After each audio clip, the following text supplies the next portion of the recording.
Well, I would like to say good evening to everyone. My name is Amy Hoag. I'm the Director of Communications for the Goodman Community Center. I want to thank everyone for tuning in tonight to talk about this important topic of early childhood education. Before I introduce you to the folks who are going to be participating, I wanted to let you know that this will be the last community chat for the summer. We're going to take the summer off and then we'll pick these up again in September with all new topics. We'll have a lot to talk about because I'm sure everything will change once again in the next 3 months. So without further ado, I will say if you have questions, please add them to the chat box throughout the evening. We'll be keeping an eye on it. So now I'll introduce the folks who are here tonight. First off, of course, we have Letesha, the Goodman CEO. She'll be acting as the host of the evening. Also from the Goodman family are Miranda, Starr, and Lindsay Kulow, both from our early childhood education team. From Madison Children's Museum, we have Heather Davis, and from Anesis Therapy, we have Debbie Evans. And with that, I will hand it off to Letesha. Good evening, everyone. Thank you for joining us. I'd first like to thank our partners for showing up tonight and really helping us dig into this work around early childhood education. So excited. It's some really important work that they do. It's more important that we do it as a partnership so that we're making sure that we're hitting those key points in early childhood that we want. And what I'm going to do is, this is a conversation as the others have been, but I'm going to start off with Miranda Starr, just giving a brief overview of what we do in our center, our partners, what that looks like for us on a daily basis, and then we'll just go from there. Go ahead, Miranda. Thanks, Letesha. Hi, y'all. So yeah, Miranda Starr, I'm the Early Childhood Partnerships Manager here at Goodman, and I get the pleasure of working with our wonderful partners and our ECE program at Goodman. So this partnership really falls under a United Way 2Gen grant that we received. And the 2Gen grant is really about looking at not just what we're doing inside our programs at Goodman, but looking at the whole family and how we can support the whole family and really try to build a strong foundation for our earliest learners. So this partnership is awesome. And we love that partners can enhance what we already are providing in our classrooms. So when we got this grant, I came out to this grant 3 days before we were put on a lockdown last year. And so very quickly, we had to figure out how to help support families, especially seeing that there were some additional stressors and fears that our families were facing. The whole world was turned upside down. And so how could we work with our partners, despite things looking a whole lot different, to really try to be intentional about creating this firm foundation. And so we work with, like we said, Anesis Therapy, the Children's Museum, and also with the Rainbow Project, really focusing on those interventions with families and this idea of giving them a strong start as they transition up into the rest of their school. So thank you to the partners who were super flexible, and we continue to try to find ways to help support those families and provide them opportunities to engage with each other and with our partners, despite it being so different. So yeah. No, thank you. And I guess the one you mentioned, starting this during COVID. And so I want to go to Miss Debbie and ask her from her standpoint, because I know that Anesis, we're not the only program that they offer these services to. And it would be interesting to hear from Debbie and Heather about what shifts did you guys have to make because of COVID to make sure that you were bringing the type of program at the level that you want to see, so that higher level program that you want to always see. How did you pivot your role and your services to fit the needs of Goodman as you came in during COVID? Or I can jump in, Heather. So hello, everyone. My name is Debbie Evans. I'm the Assistant Director, Clinical Director at Anesis Family Therapy. I joined Anesis Therapy in COVID or during COVID. So I too, like Miranda, came on as the partnership was forming. And so from our perspective as a mental health provider, I think, of course, we were also shifting and, waving as information came out about kind of how to function in the workplace, as the public health, shared updates.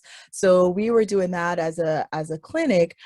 Specific to Goodman, we were kind of standing ready to be able to support and see families, see kids at Goodman. But we know that during this time, right now, looking back, just know that families were still trying to catch up, families that had school-age children as well were trying to figure out what they're going to do. Families who, were already feeling extra stressed were trying to figure out what they're going to do. So just realizing, as we're in it, just the impact and the tremendous impact that this pandemic was having on our families. And so, for that, we shifted to, hey, we're available for referrals. And if we can, if there's a family that feels like, yes, they want to kind of get some support to figure out how to support their kids during this time, we're available and we want to provide that service. So we ended up doing mostly kind of referral processing with Goodman, which some families were able to take advantage of. And then, as things kind of shifted and settled, then they changed again. And so, we've really been flexible and adaptable to kind of really matching and trying to get to what it is that Goodman's early childhood team has been needing in order so you all can, your teachers and your staff can be the best that they can be, because also we know that this pandemic has also been impacting your staff, right? This is not an isolated experience. So I think that, we've been fortunate in this partnership where we have, as we've adjusted to telehealth, we've provided that support to clients, to our Goodman families as well. I know that we just started ACT Parenting, which is a model that is effective primarily in person. And so it's trying to figure out, trying to do that online has had its challenges, but, we're going and wrapping that up soon. So I think for us, we're trying to, seeing what is transferable, because everything is not transferable, in Zoom. And as a community center that really thrives on relationships happening in person, right? And you're meeting greeting parents, picking up, having events. I know that that's also been really, hard for you all. Thank you. Before we move on to getting Heather's insight on the pivot of COVID, let me ask you this, Debbie. How has, because I know your services are primarily for those families, but talk about that connection that you and your staff have to have with the teachers there, and what kind of support you are providing us by the way of those teachers in our center as well. Yes, absolutely. Dr. Tamkin, who, I wish she was able to be here tonight, has been providing teacher consult with your teaching staff. And so she's doing that, I know, on a weekly basis, so at least meeting with one classroom team a week, and being able to, support just their development as teachers, but also to be able to equip them with education and psychoeducation, but also information that's going to help them in managing behaviors, managing, reactions that, these little babies are having, as they are, in families that are stressed. We know that sustained stress, trauma, we know that all of us are being impacted in one way or the other. And so that teacher consultation has been very important in shoring up the teachers so that they can be present in the classroom and to be able to meet the needs of the children that are coming in. And we know that that's important when we talk about early childhood and brain development, right? Yes, Is to ma'am. make sure that they have a caretaker who is able to be regulated, who's able to respond in a way that they need to be responded to, so that they can calm and they can regulate themselves. Yes, I love that. No, thank you. Okay, what about you, Miss Heather? Give me the background of the connection with Goodman and this partnership and what part you play in that, and then how you all had to maybe pivot to the way you responded to or provided us support as well. It was quite a journey, like Miranda said. She started 3 days before everything shut down, and Poor Miranda. I really like what Debbie had to say about, especially about like, how do you connect with someone when you really need to connect in person, and how do you do that with staff and parents and teachers who aren't there? So I was supposed, at the time, the timing of our grant was, I was supposed to come in and start to do these fun things, and not only did we not get to do the fun things, but we couldn't even, I'd never met the children or the teachers. Or, and everybody's trying to do stuff from home, and nobody's internet was good enough. And so like you said, it was a real pivot. And that was the point, right? Is I wanted for us to be able to have a relationship with the kids and families there. And, working at the Children's Museum is always like this amazing experience, because that's the place for fun, right? Like we get to bring the fun, and I was like, this just was no fun at first. So by the time the kids finally got to come back, we finally did a teacher training, which was great to just kind of get in and meet some of the staff. And then we sort of pivoted to a model of, I sort of prepared and planned for some activities that targeted specific early learning skills, generally social and emotional skills, things like, oh, you might have to move kind of slow for this activity to work. You might have to pause so that, you give that child a second to work on that executive function, like to stop and think about what do I do next, sort of pieces. We worked on some sort of activities that supported scientific thinking and scientific inquiry. And then I also provided ideas of activities you could do to continue that learning at home.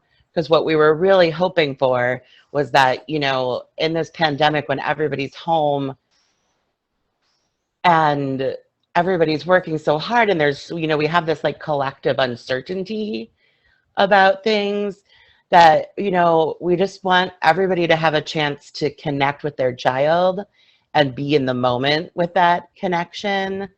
And some of the activities that we did could allow for some continuance of that connection. And the activities weren't things like, I have to spend an hour making something that I saw on Pinterest. It was just an activity to engage with your child and have a chance to have a back and forth and build your skills while you're doing, everyday things like sorting the laundry or singing songs or going to the grocery store. So it has been one of the most lovely, joyful experiences. And I was shocked at how, not at how engaged the children would be, but that they were able to engage through Zoom. And that was what I was really, because that's what I was missing, was getting to, the little pieces of getting to see them in person. So we did get to kind of build some relationships through Zoom. And now that things have loosened up a little bit, all classrooms have gotten to come for a field trip in their own little pod, with the museum being closed, so there's no risk for everything, for any exposure. And it has been, each visit has been just full of joy and happiness. Thank you so much for that. So, you know, I keep thinking about this time that we have together, and I'm thinking about early childhood and what it means today. I know many years ago it was not a focus as it is now because of, like both of you have said, just the stressors, having that extra support, being able to support our teachers so that they can then support those children. I know that brain development is key, and those first 8 years are the most important for a child's development. And we work with that age group. And so let's pivot a little bit and talk about early childhood and brain development. Lindsay, I'm gonna start with you because you and Miranda actually work in it every single day. And it would be nice for you to kind of give us a overview of what you see every day and how the teachers are purposefully thinking about that early childhood education and brain development to make sure that our kids are having really good social emotional learning, that they're mindful of the things that they're doing, that they can self-regulate. Both Heather and Debbie mentioned things around self-regulation that are really super important for us right now. So let's talk about that. Can you give me some your thoughts on that? Oh, absolutely. I would say that first of all, young children, they learn in the context of a relationship. So forming that relationship right away with their teacher is going to set the baseline for their ability to do anything in that classroom. And something that we really strive to do here at Goodman is build those relationships first and foremost. Because we believe once you build that relationship with a child, they feel safe and they feel secure. And from that basis, they'll be able to move forward and start learning the academic skills that the schools are looking for. But really, without that relationship first, you're not going to go anywhere. And that really feeds into our social emotional learning and why it's so important. The academics all come eventually, but without your bottom line of your social emotional abilities, you're never going to get to that next step of those academics. So we really strive to help our kids understand their emotions, manage their emotions, and be able to like explain and express themselves. So we do spend a lot of our time in our day really focused on acknowledging, talking about, and showing kids how to like really build up their own toolboxes on how to like express their emotions and to really just be able to navigate all the challenges that they're going to face when they deal with social interactions with other students and with other people in the world. You know, like we're building tiny humans. They didn't come, you know, with their directions, and they need to learn the same skills that we all have as adults that we take for granted. So, you know, it's really about every day, just reiterating these same things to them about like, what does it mean to be safe? What does it mean to be kind? And what does it mean to be respectful? And we really help them learn that by just kind of building up their ability to feel comfortable in our environments so that they can make choices and that they can go and explore and feel safe exploring, because that's really what is going to help them learn the best, because we do know that children learn through play. Even in our classrooms, it's not about a traditional teaching model of like sit at a desk, here's your lesson, this is what we're learning. Everything we do is you know, it's intentional teaching, but it's hidden. So we really try to keep everything we're doing with the kids not from seeming like a traditional lesson. So all of our areas of development and our groups and our centers in our classroom are all set up with all these different levels of areas of development they can learn from. So our teachers really like to scaffold what the children are asking to learn that next skill or that next step. No, thank you. And I'm gonna go to Miranda on this because we are talking about social emotional learning. It's her field, it's her background, and I really want you to talk to me or us about where you think we can go from here, because we have these wonderful partners who are a part of the work that we're doing, and they understand it. They're the experts, right, in all the stuff that we want to be. So talk to me about social emotional learning in the context of Goodman and where we could be if we continue to have partnerships like these who actually are experts in the field of early childhood and brain development. Ooh, I love that question. Ooh, yeah, I'm a shimmy for you for that one. That is my jam. Yes, please, Yes. let's talk about it. I'm so excited that, like you said, there's been this huge shift in recognizing the impact and importance of early childhood and how that strong foundation can really lead to student success, right?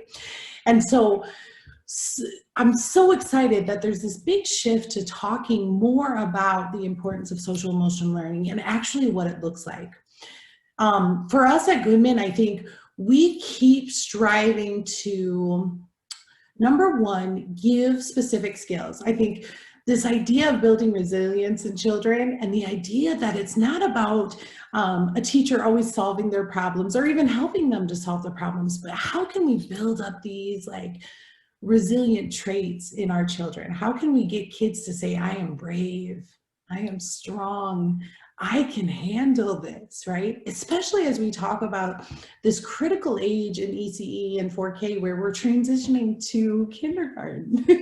So we think a lot about them having to transition to moving from these solid, strong relationships with our partners and our families and our communities and their teachers. And then they have to shift into creating all new relationships at a school with principals and secretaries and art teachers and PE teachers and lunch ladies and playground people. So we really want to like hone in and be intentional about teaching those skills so that they are moving with confidence, so that no matter what happens in a transition, that they have those skills to be able to regulate, to calm, to engage with others, and have and maintain and build new relationships. So our partners, and I think the other shift that we're really excited about as we continue to grow with partners is really that 2-gen approach. So it always feels like we keep a little secret about all the wonderful things we do in a classroom. So how can we bring in parents and really give them the skills to learn how to help their child, to use different language to help them regulate, to even sometimes provide them the space and the patience to figure it out themselves. So I really am excited about this idea of engaging families in a whole different way, to not just keep this little secret of this magical social emotional approach we do at Goodman, but to really keep continuing to share out with families so that the whole family is succeeding, that we're changing how the language families are using with each other, right? That they're all growing in their ability to have to use language and these self-affirming terms to tackle whatever problem happens in this world within our families. So our partners play a huge part in that parent engagement piece. Yeah, that's really good. We had a question from the chat box. How many children are being currently served in the programs that we're talking about? Lindsay, you or Miranda probably could tackle that to tell us about how many kids were served. Yeah, sure. Currently right now, and honestly, this is due to COVID, we've had some low numbers. So we're hovering at about 35 children in 3 of our classrooms right now. But normally we would be running 4 classrooms, and we're currently only running 3 classrooms. So our numbers are a little bit lower. I'd say on average, we have about 15 to 17 kids per classroom on a regular average. Thank you.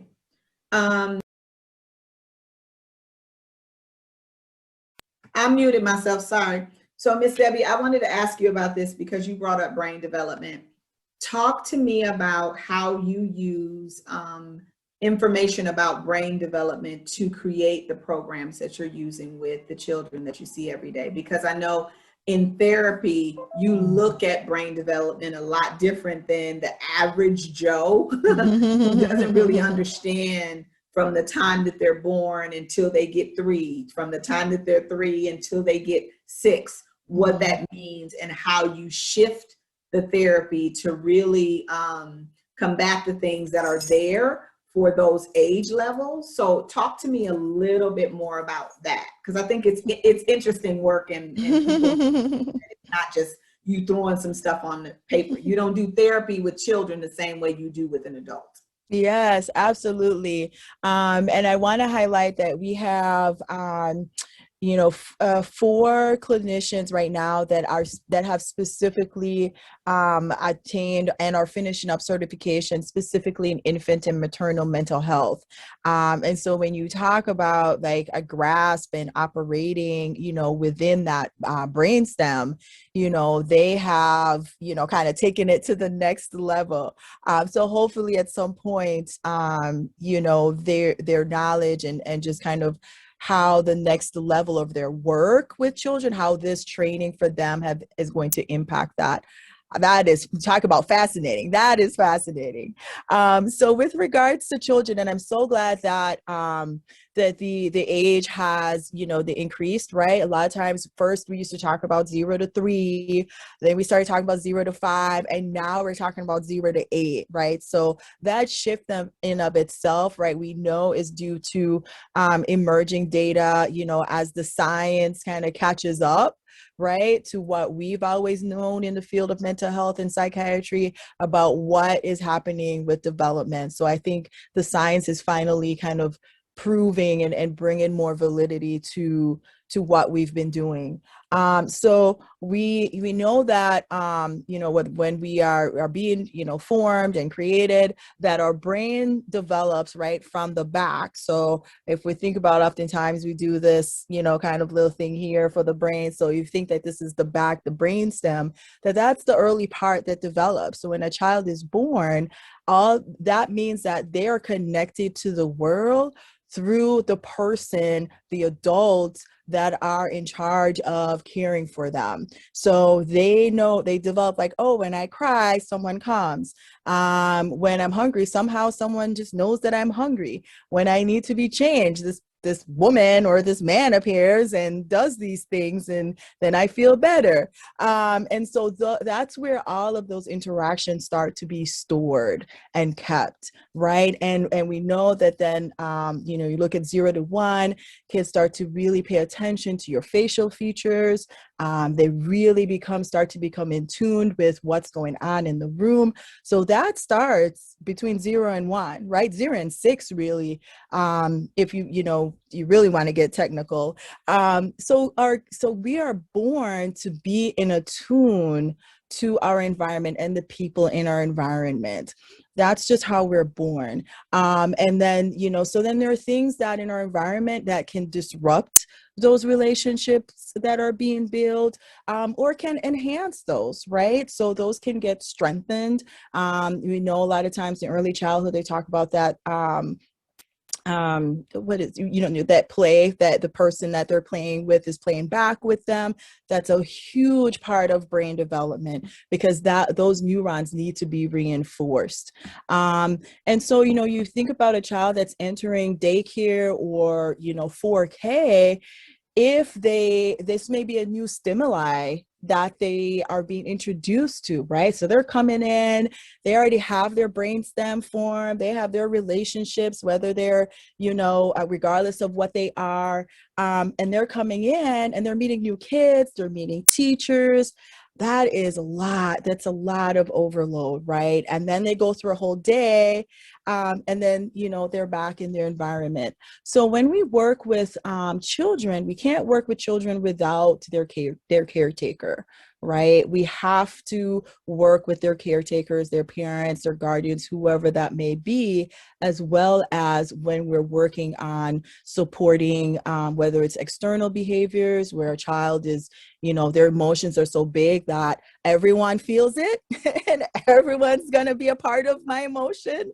Or those kids who are like, I have an emotion, but I'm too scared to talk about it, or I don't want anyone to know about my emotion. Both ends of the spectrum, it is imperative that our work involves the caretaker, because they need to be supported in understanding that, no, your relationship is super important, right? And these are some tools. This is how, we want to help, both spectrums, right? Be able to name feelings. understand what their body is telling them. What does that mean? To be able to find language that, we talk about that oh feeling or butterflies, talking about what that means, associating that with a feeling and making connections of, mommy gets butterflies too. Mommy gets butterflies when she has to, go to a new job, or when, so being able to connect them so that they start to talk the same language. And that when, mom sees, little Johnny and he's just, his face is down, he stops playing with his toys, that she knows that that's an indication that, hey, something's going on. His emotions, his brain's telling him something. I need to go find out what that's about, right? Or I need to talk to him, or I need to interact in some way so that he can express that and we can talk about that. So it's very intricate work. And, that relationship piece cannot be overstated at all, because parents need, and if they're parents that, we know that parents are doing what they know how to do, and there's times when parents just have not, you may have 4 children and the first 3 are the same. And that last one, you're like, I don't know. My skills, my things that I've done with the other 3 are not working here. Right. So it's not a matter that, this parent doesn't know how to parent, so to speak. It's that, what, this 4th one is giving them a run for their money, and they've got to get some new skills and they've got to get some new tools. If you're talking about a young mom, who, is just trying to manage and get through in life, and she's got 2-3 jobs, it's not a matter of, if she's yelling or if she's easily frustrated. It's a matter that she hasn't maybe learned how to manage her own emotions, how to manage her own stress, so that she can be available and present for her kids in a different way. So we do a lot of education, right, with parents about what's going on for them, right, and how they take care of that, so that they can also be present and more present physically, but also present emotionally for their children. Because I think I was at Lindsay, there's no handbook. They come how they come, and sometimes it's a little challenging as parents to figure out, like, I don't understand the combination of this one. I need some help. And so, a part of our work in therapy is, yes, supporting the child in their emotional development, but we know that can't happen unless we're supporting and educating parents as well. And we're doing work around that. That's awesome. Lindsay mentioned play, and it's so funny because kids don't even know that they're learning through play. And so, Heather, talk to me about how you do that at the museum. Like, how would I know? How would I be able to see that a child has learned something through play that they didn't know, and that was based off of something you were doing to try to get that outcome to happen? So talk to me about that. Sure. Yes, I was thinking about that when Lindsay was talking about learning through play as well, because that's what we say we do 100%. And I think if you're trying to pick out, when you come to a children's museum, specifically our museum, which is so many things to look at, and there's so much wonderful richness in every tiny, every corner, there's an educational opportunity. But if you don't look really close, it's really hard to miss the learning that's happening. So the first thing I think maybe that I'll speak to, because we've talked about the social and emotional learning so much and how essential it is for kids, and how Goodman is so focused on that. I will say, you would not think that a children's museum is a place where you would learn social emotional skills or get support, but there are so many opportunities. So for example, on our rooftop, we have some different animals. We have some snakes and some turtles and some chickens and some homing pigeons, which miraculously came back even though they left it during the pandemic. Yeah, they disappeared, but people are showing up at the building, so they're coming back. And so if you think about it, gosh, if I get to have a chance to pet this, or we look at little geckos to see what a gecko feels like. I might be afraid to do that. I might be worried about that.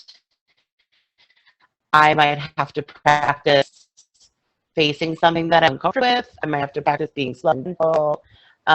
All things that are part of social and emotional learning.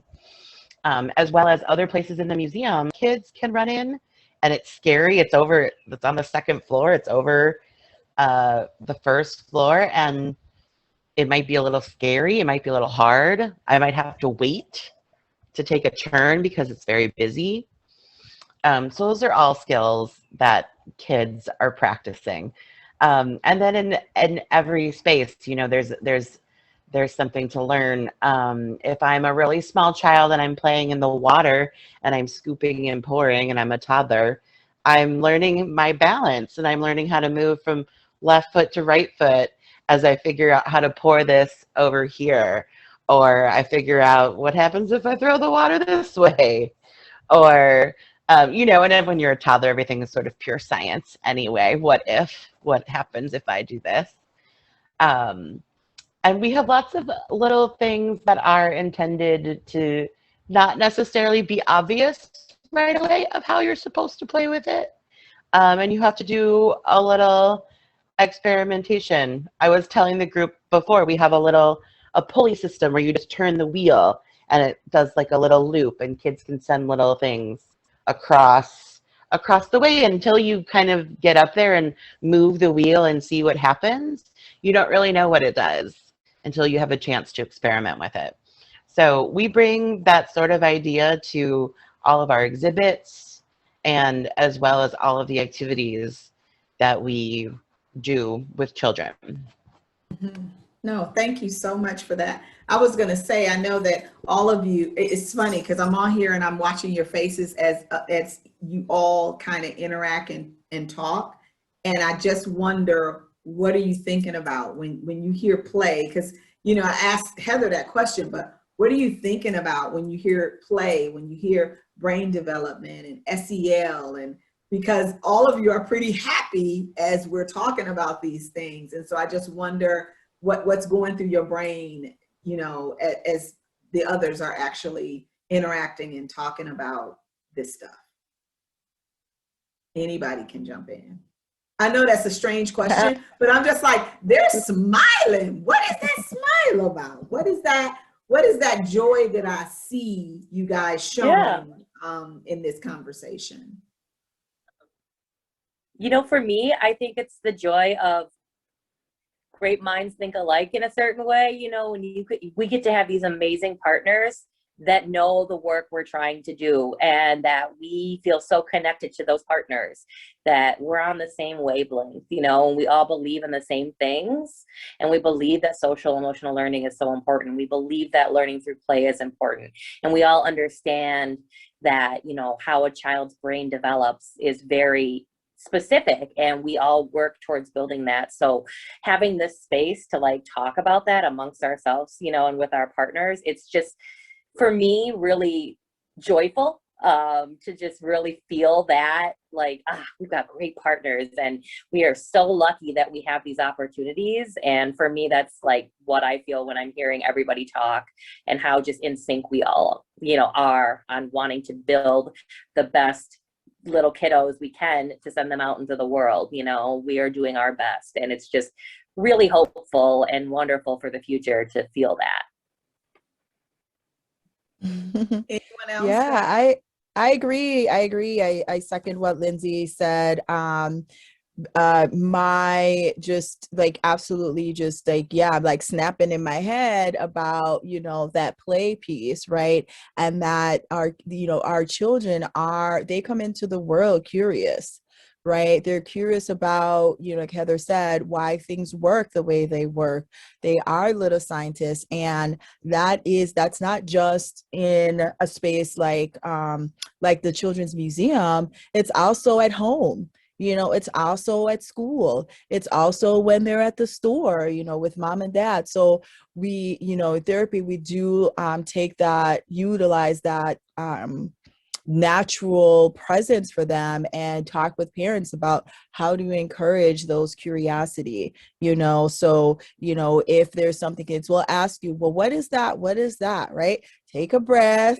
I know it's 5 o'clock. You're just running into, Walmart to just pick up 2 things, and they're asking you 50 questions by the time you reach the door, right? So take a breath, take a pause, and most of the times the answers are easy, right? Well, what does that do? You know what, honey, I may not know I don't know what that does, but I think it does X, Y, and Z. What do you think about that? Isn't that cool? And then they talk, right? So we know that they're just naturally curious. And so they want to know, hey, why when I feel like this, I do this, right? Why when you feel like this, you do this, right? So I think that there's just this window of opportunity where kids' brains are just ready to receive it all. So I think about that when I heard Heather talking, and then personally, I just love the Children's Museum. And when you're talking about the pulley, I remembered that pulley from the original Children's Museum when I used to take my daughter and my nieces. And so when you were saying that, like, I was picturing it and just, thinking about, oh my goodness, what a treasure the Children's Museum has been for us here in Madison. That's so cool. I wanted to go, you guys have all brought up the parents about the adults that are in these children's lives. And I would be remiss if we didn't talk about what impact we're doing there, as well as tips for parents who are possibly listening to us right now on things that they can do at home, on avenues that they can, or resources that they can tap into if they don't have a Goodman, or if they, you know what I'm saying? Like, it's important for us. We know the kids that we're reaching and the parents and families that we're reaching, but there's others out there that don't necessarily have that resource. And so talk about the parental impact, as well as what are some resources out there that we can provide as we have this conversation, or, pushing people in other directions so that they can say, oh, I don't have a Goodman. You can come to Goodman, just by the way, if you're listening. Goodman is open and running, and we have these wonderful partners that are there to help. But what other resources are possibly out there for parents who are not a part of Goodman and want to know more and do more? And but I think you need to talk about that parental impact that you're seeing. Any of you can jump in there.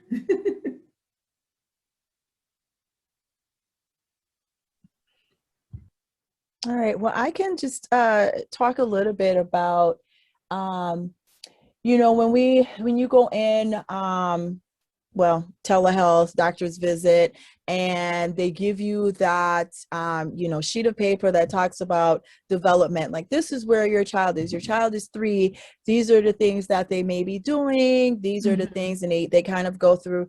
It's been a while, but if I remember, they would have like the like emotionally, like the physical development. I don't remember the other topics that they had, but it was really quick summary, right? I think that is just a really great piece of information to, just take a look at it, right? And just look at, oh yeah, I see this in my child, or, oh, I don't see this yet. And then that could also be a tool to use to spark a conversation with your child's teacher, right? Of like, hey, it's saying that, my 2-year-old should be saying these many words. Doesn't talk much at home, but is he talking at school? So kind of just using that is something that we all, they give it to us anyway.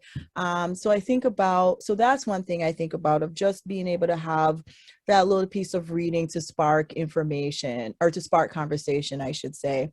I think in terms of practicality, in mental health, we are a big fan of, taking a pause, whether it's literally like a 3-second breath, when we inhale and we exhale, it just gives us that little space to think a little clearer, right?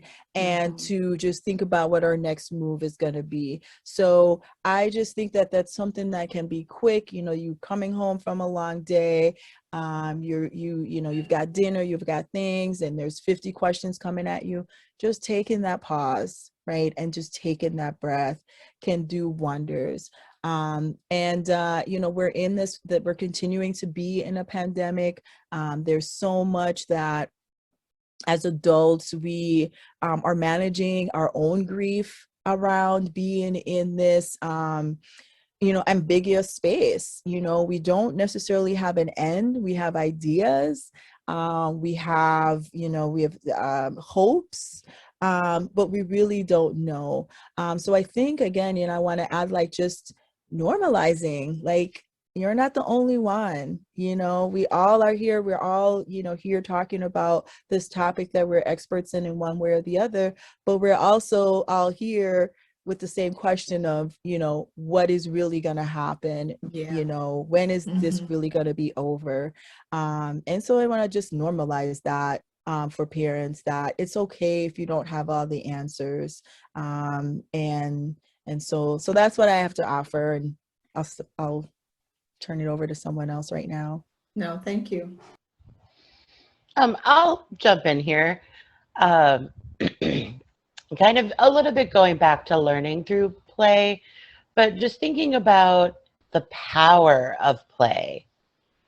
I think sometimes, especially this year when things have been so heavy and so hard, and again, I've said that, like, collective uncertainty of what's going to happen, to have a moment to take a breath and pause, and if you have the time, to have a small connection or a laugh or something, some kind of play, it really kind of rejuvenates and sparks something in adults as well. One of the activities that we did together, I brought this big giant wind tunnel to the museum, and it was a huge thing. There's a fan, and you could put something in it and it flies out the top. And there was a little guy who really doesn't understand much English. At the time, he really only spoke Spanish, and generally he wasn't quite participating yet. And when he saw this tube, his eyes lit up, and he jumped right in there, and I saw he just got right in there and started playing. And it didn't matter that he couldn't understand the words that were being spoken to him. It was that the play and the excitement and the curiosity transcended all of that, and it was so powerful. And so I think if we can also think about having the moment to kind of let your guard down as an adult and enjoy those moments and try to see the wonder, like that, the play is very powerful, and it's very healing, especially after a year like this. Yeah, and I would love to. Oh, sorry. I was going to plug real fast. So thank you, Debbie and Heather. And Heather, a tool for parents to use, and part of something we tried to do in our classrooms under this grant is an app called Vroom. So you can go to vroom.org, and it's this wonderful app. It will actually send you small activities that you can do with no materials in your everyday life that really focus on developmental, that play, that special engagement with your child. And you can even get them, like, just texted to your phone daily. And so you can do a Vroom activity really quickly with your kid and know that you are being a part of their education and connecting with them. Bunch of different themes. So definitely check out vroom.org. And yeah. Thank you.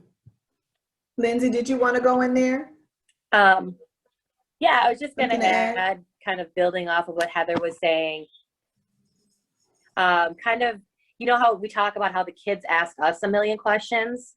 I always like to turn it around and ask them a million questions. So when they're playing, I don't try to figure it out by what, like trying to assume what they're doing. I just jump in and start asking questions like, what are we doing here? Oh, tell me more about that. What could we do next? What do you think will happen? When they're drawing a picture, don't assume you know what it is. Tell me more about the color you chose. Why did you choose it? I mean, those little moments when you're asking them questions helps them develop those neurons in their brain to help explain what they're doing. And you really get a wonderful insight into like the mind of a child and how exciting that place is. And you can really just feel and learn from them as much as they're learning from you. Mm-hmm. Thank you so much for that. So as we, I've asked you all of my questions, and I think we have delved into the idea around how partnerships and early childhood education, social emotional learning, parent engagement, and then all of those community connections, even with adults that they don't necessarily know, or like Heather said, come into the museum, I can't speak English, but I connect with you because you do something that helps me do that. That's that brain working. Like, that's that brain that, like Debbie said, that brain stem is saying, okay, let me collect all these ideas and the way that I'm connecting with these people that are feeding me not only food, but also mental food, brain food. And we've talked about all of those things. And I guess the last thing that I just wanted us to kind of, evolve and talk about is, I tell people all the time that ACE awareness is important, and it is so real, and we can go, that's its own conversation. But what I've heard here is the way that we mitigate it, right? Like all of the things that you all are talking about are ways that we can mitigate adverse childhood experiences.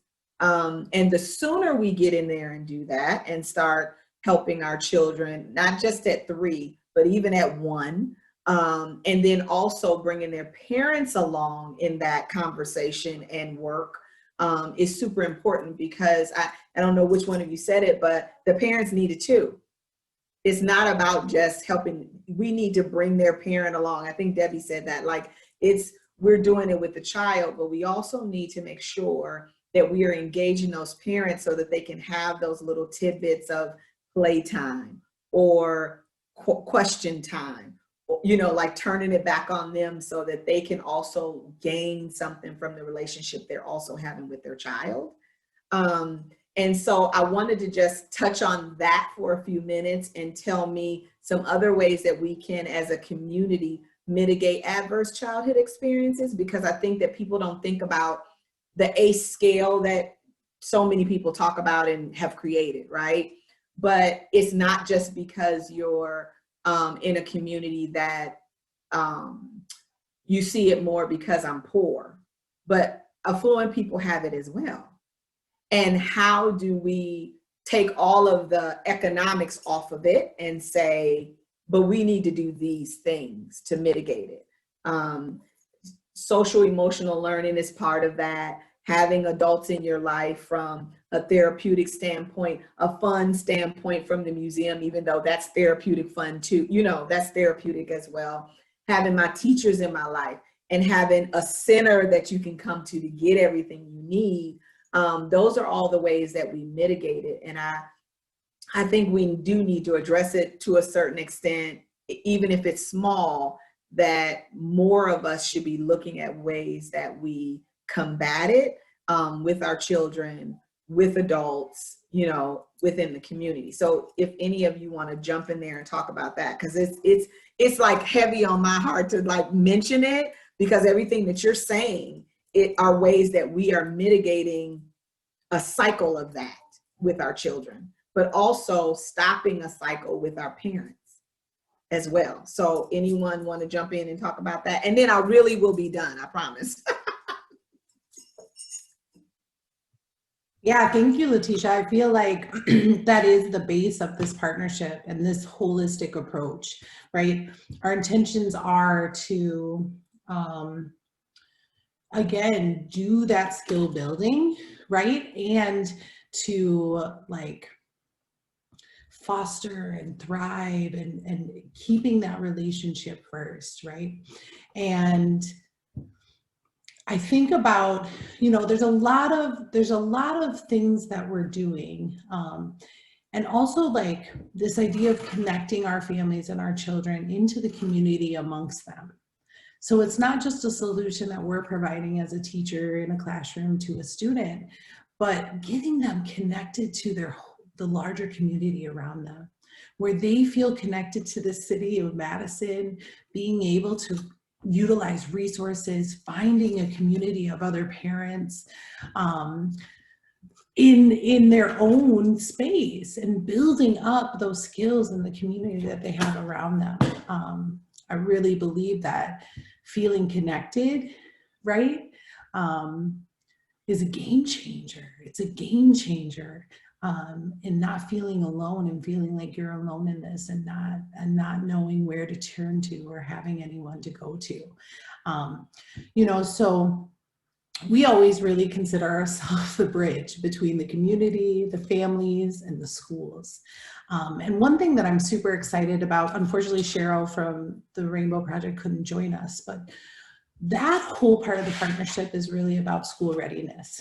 So recognizing that we work so hard to build a strong foundation with our kids in our early childhood program, and then really trying to support them as they transition. So we get to do a lot of ways to build our partnership with the schools, and then share the information we have learned, to share the tools, the tips and the tricks. We have been with children for sometimes 3 years and know them very well. We know, hey, this dude needs some space. Give him some space before you try to have a solution. This one really needs a fidget, gets really, really nervous during transitions. So something exciting we're doing is working with the kindergarten teachers at our partner schools at Lowell and Emerson to carry that information, the authentic, holistic knowledge that we know, and actually give that information to teachers to better help them serve children as they move into the school system. So that's awesome. Yeah, that is awesome. Anyone else want to jump in there? Okay, well, I'm going to wrap this up. You guys have been awesome. I think just want to, can Go I ahead, just Ms. add Debbie. again just how awesome that is to hear about that partnership, and that as part of that transition to elementary school. You know, I was an elementary school social worker for 4.5 years, and I mean, that is just, yes, spot on, right? In terms of, hey, what is something that we can do that is going to be proactive, you know, hands-on, supporting this huge transition for these babies. And so that is just really, really exciting to hear. I think, you know, when we talk about ACEs, it really does come back to those relationships, right? And so you know, for us in therapy, it is really important to take the time for parents to talk about their story, right? And to really be able to, you know, it's really something when parents have those aha moments where they're like, yeah, that's what my mom used to do, or this is, you know, I do this as a parent because this is how this person who took care of me did that. And to be able to really sit and reflect on how has that benefited you, right? How has that worked for you? It may worked for you, or you may have, you know, as they turned out fine in spite of, right? But maybe that's not working for your baby, right? Because he's got a different makeup, and so we've got to figure out how we adjust that. So that self-awareness for parents, or just giving parents the opportunity to be able, whether it's in a group setting, in a supportive, you know, group or therapeutic group or whatever type of space, so that parents can just have a space where they can talk, where they can get information, where they can feel like they're not alone. You know, because so many times we internalize things and we believe that it's just us, or it's, you know, it doesn't happen to anyone else. So I'm really a big fan of, you know, parents being able to share their stories, and to be able to take some time to do their own healing as well. Yeah.